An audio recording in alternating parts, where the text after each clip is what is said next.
ನೆನ್ನೆ ಇಷ್ಟೆಲ್ಲ ಗಲಾಟೆಯಾಯಿತು. ಇವತ್ತು ಕೂಡ ಸರ್ವೆ ನಡೆಯುತ್ತೆ ಅಂತಿತ್ತು, ಆದರೆ ನಡೆದಿಲ್ಲ. ಬಿಡದಿ ಟೌನ್ಶಿಪ್ನ ಜಮೀನು ಸರ್ವೆಗೆ ತಾತ್ಕಾಲಿಕ ತಡೆ ಅಂತ ಹೇಳೋದಕ್ಕೆ ಅಡ್ಡಿ ಇಲ್ಲ.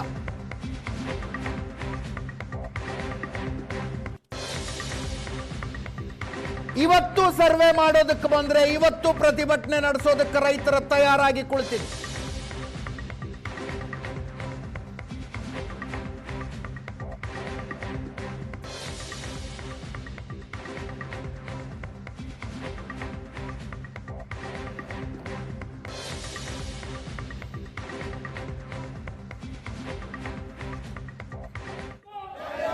ರೈತರ ಜೊತೆ ಮಾತುಕತೆ ನಡೆಸಿ ಮನವೊಲಿಸಿದ ನಂತರ ಸರ್ವೆ ಮಾಡುವ ನಿರ್ಧಾರಕ್ಕೆ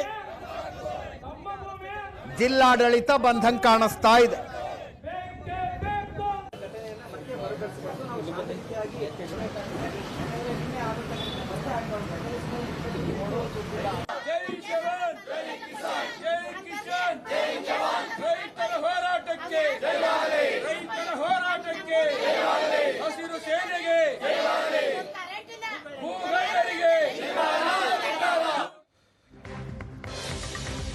ಈ ಪ್ರಕರಣದಲ್ಲಿ ಆರೋಪಿಗಳಾಗಿರುವ ರೈತರ ಪರವಾಗಿ ಜೆಡಿಎಸ್ ಕಾನೂನು ಘಟಕ ನಿಂತುಕೊಂಡಿದೆ.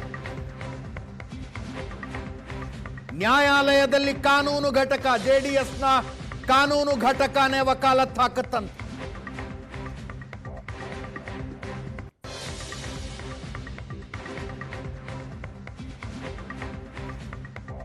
ವಕಾಲತ್ನಾಮಾಗೆ ಜಾಮೀನು ಅರ್ಜಿಗೆ ರೈತರ ಸಹಿ ಪಡೆದು ಕೋರ್ಟಿಗೆ ಕೊಟ್ಟಿದ್ದಾರೆ. ವಕೀಲರಾದ ಪ್ರದೀಪ್ ಮತ್ತು ನರಸಿಂಹಮೂರ್ತಿ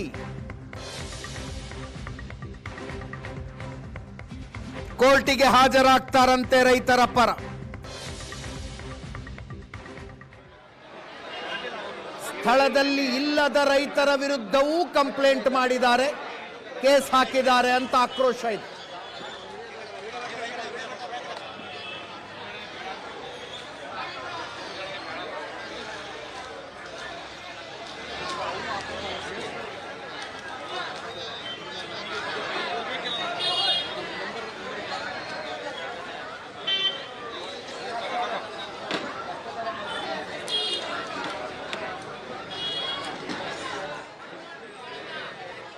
ಘಟನೆ ಸಂಬಂಧಪಟ್ಟಂಗೆ ಒಂದು FIR ಹಾಕಿದ್ದಾರೆ, 2 FIRಗಳನ್ನು ಹಾಕಿದ್ದಾರೆ. 249/26, 240/26. ಅದ್ರ ಒಂದು FIR ಅಲ್ಲಿ 11 ಜನನ ಮೆನ್ಷನ್ ಮಾಡಿದ್ದಾರೆ, ಇನ್ನೊಂದು FIR ಅಲ್ಲಿ ಬರೀ ಫಾರ್ಮರ್ಸ್ ಅಂತ ಮೆನ್ಷನ್ ಮಾಡಿದ್ದಾರೆ. ಅಂದ್ರೆ ಯಾಕೆ ನೀವು FIR ಹಾಕ್ಬೇಕಾದ್ರೆ ಐಡೆಂಟಿಫೈ ಮಾಡಾಕ್ಬೇಕು. ಯಾಕಂದ್ರೆ ನೋಡಿ, ಇನ್ಸಿಡೆಂಟ್ ಆಗಿದ್ದು 2:30ಗೆ, ನೀವು FIR ಹಾಕಿರ್ತಕ್ಕಂಥ ರಾತ್ರಿ 9:00ವರೆಗೆ. ನಿಮ್ಗೆಲ್ಲ ಗೊತ್ತು, ಯಾರೋ ಒಬ್ರು ಮಹಮ್ಮದ್ ಅನ್ನೋರ್ನ ಕರ್ಕೊಬಂದು ಡ್ರೈವರ್ನ ನೀವು FIR ಹಾಕ್ತಾ ಇದ್ರಲ್ಲ, ಇದು ಒಪ್ಪುವಂತದ್ದ? ಇಲ್ಲಿ ಅಧಿಕಾರಿಗಳು ಬಂದಿದ್ರಲ್ಲ, ಅವ್ರ ಕೈಲಿ ಯಾರು ಏಡ್ ತಿಂದ್ರು, ಯಾರು ವಿಕ್ಟಿಮ್ ಇದ್ರು, ಅವ್ರ ಕೈಲಿ ಕಂಪ್ಲೇಂಟ್ ಕೊಡಿಸ್ಬೇಕಲ್ಲ. ಇದು ಲೀಗಲ್ಲಿ. ಆದ್ರೆ ನೀವು ಯಾರೋ ಒಬ್ಬ ಡ್ರೈವರ್ ಕರ್ಕೊಂಡ್ಬಂದು ನೀವು ಒಂದು FIR ದಾಖಲು ಮಾಡಿದ್ರಿ. ಈ FIRಗೆ ಇಲ್ಲಿರೋ ಜನ ಎದುರೋರೇ ಅಲ್ಲ. ಈಗ ಅವ್ರು ಏನ್ ಮಾತಾಡಿದ್ರು ಅಂದ್ರೆ, ನಾವು ಜೈಲ್ಗೆ ಹೋಗಿಸಿದ್ದ ಇದೀವಿ ಸರ್, ನೀವು ಯಾಕೆ ಸರ್ ವಕಾಲತ್ ಹಾಕ್ತೀರಿ ಅಂದ್ರು. ನಾವು ಜೈಲ್ಗೆ ಹೋಗಿ ರೆಡಿ ಇದೀವಿ, ಅವ್ರು ಹಾಕ್ಲಿ, ಎಷ್ಟು FIR ಬೇಕಾರೋ ಹಾಕ್ಲಿ, ನಾವು ಜೈಲ್ಗೆ ಹೋಗಿ ರೆಡಿ ಇದೀವಿ, ನಾವು ಅರೆಸ್ಟ್ ಮಾಡ್ಕೊಂಡು ಹೋಗಿ ಸರ್, ಅದಕ್ಕೆ ಇಲ್ಲೇ ಇದೀವಿ ಸರ್. ಅವರೆಲ್ಲ ಎದ್ದು ಓಡೋಗಿಲ್ಲ, ಇಲ್ಲೇ ಇದ್ದಾರೆ, ಅರೆಸ್ಟ್ ಮಾಡ್ಲಿ ಸರ್, ನಾವು ಜೈಲ್ಗೆ ಹೋಗ್ತೀವಿ ಅಂತಿದ್ದಾರೆ. 5-6 ಮೇಲೆ FIR ಆಗಿದೆ ಅಂತೆ. ಈ ರೀತಿ FIRಗೆಲ್ಲ ಎದುರ್ಕೊಳ್ಳೋಂತಾರೆ ಜನ ಇವರು. ನೀವು ದುಂಡಾವರ್ತನೆ ನೋಡಿ, ಈ ಜಿಲ್ಲೆಯಿಂದ ಮುಖ್ಯಮಂತ್ರಿ ಆದವರು, ಈ ಜಿಲ್ಲೆಯ ಜನತೆಗೆ ಗೌರವವನ್ನು ಸಲ್ಲಿಸಿ ಈ ಜಿಲ್ಲೆಯ ಋಣವನ್ನು ತೀರಿಸಬೇಕಾದಂತವರು ಮುಖ್ಯಮಂತ್ರಿ ಕರ್ತವ್ಯ. ಆದ್ರೆ ಇಲ್ಲಿಗೆ ಬರ್ದೇನೆ ಓಡೋದ್ರೆ ನೀವು ಎಂತ ಮುಖ್ಯಮಂತ್ರಿಗಳು? FIR ಹಾಕಿ ಜೈಲು ಕಳಿಸೋದಾ ಈ ಜನಗಳನ್ನ? ಯಾವ ಜನರಿಂದ ಆಶೀರ್ವಾದ ಪಡೆದು ನೀವು ಮುಖ್ಯಮಂತ್ರಿ ಆದೋ ಆ ಜನಗಳನ್ನ ಜೈಲಿಗೆ ಕಳಿಸೋದ ನಿಮ್ ಕೆಲಸ? ಕಳಿಸಿ, ನೀವು ಜೈಲಿಗೆ ಕಳಿಸಿ, ಅದ್ ನೋಡೇ ಬಿಡೋಣ. ಎಷ್ಟು ಜನ ಕಳಿಸ್ತೀರಾ? ಪರ್ಮನೆಂಟ್ ಆಗಿ ಉಳಿಸಕ್ಕಾಗುತ್ತೆ ನೀವು? ನಮಗೂ ನ್ಯಾಯ ಇದೆ, ಸಂವಿಧಾನ ಇದೆ, ಕಾನೂನು ಇದೆ. ಖಂಡಿತ ನ್ಯಾಯ ದೇವತೆ ನಮ್ಮ ಪರವಾಗಿರ್ತಾರೆ. ಎಸ್.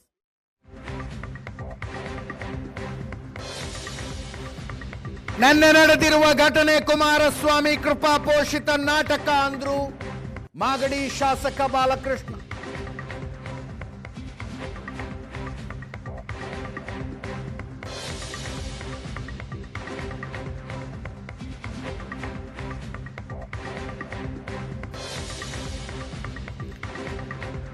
ಪೊಲೀಸ್ನವರಿಗೆ ಅಧಿಕಾರಿಗಳಿಗೆ ಎಚ್ಚರಿಕೆ ಕೊಡ್ತಾರೆ. ನಾನು ಮುಂದೆ ಈ ರಾಜ್ಯದ ಮುಖ್ಯಮಂತ್ರಿ ಆಗ್ತೀನಿ, ಹುಷಾರ್ ಅಂತಾರೆ.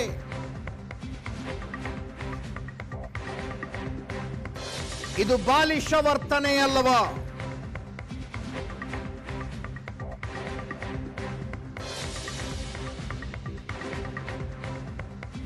ಅಧಿಕಾರಿಗಳ ಮೇಲೆ ಕೈ ಮಾಡಿದಾಗ ಸುಮೋಟೋ ಕೇಸ್ಗಳಾಗ್ತವೆ.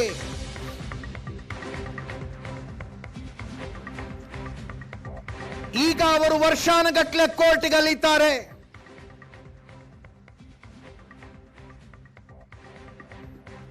ಕುಮಾರಸ್ವಾಮಿ ಬರ್ತಾರ ಅಂತ ಕೇಳಿದ್ರು ಮಾಗಡಿ ಶಾಸಕ ಬಾಲಕೃಷ್ಣ ಅವರು.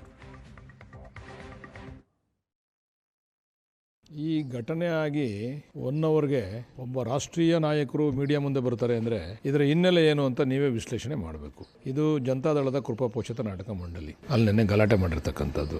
ಇಲ್ಲಿ ಉದ್ದೇಶಪೂರ್ವಕವಾಗಿ ಇದೊಂದು ಸೀನ್ ಕ್ರಿಯೇಟ್ ಮಾಡಬೇಕು ಅಂತೇಳಿ ಸನ್ಮಾನ್ಯ ಕುಮಾರಸ್ವಾಮಿರವರು ಕೂತ್ಕೊಂಡು ಇವ್ರನ್ನೇ ಮುಖ್ಯಮಂತ್ರಿ ಮಾಡ್ತೀವಿ ಅಂತ ಒಪ್ಕೊಂಡ್ಬಿಟ್ಟವ್ರು, ಏನೋ ಗೊತ್ತಿಲ್ಲ.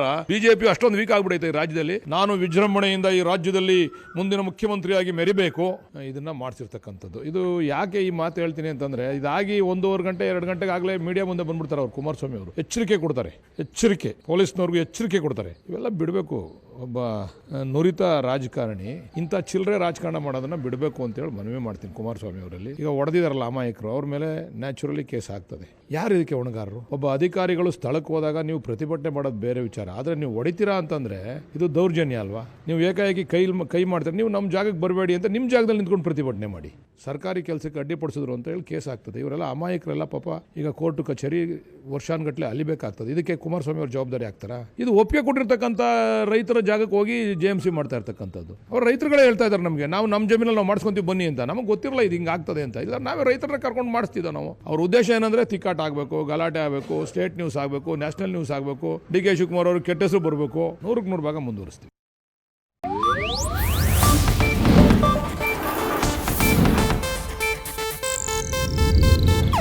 ಇದು ಏಷ್ಯಾನೆಟ್ ನ್ಯೂಸ್ ನೆಟ್ವರ್ಕ್ ಪ್ರಸ್ತುತಿ.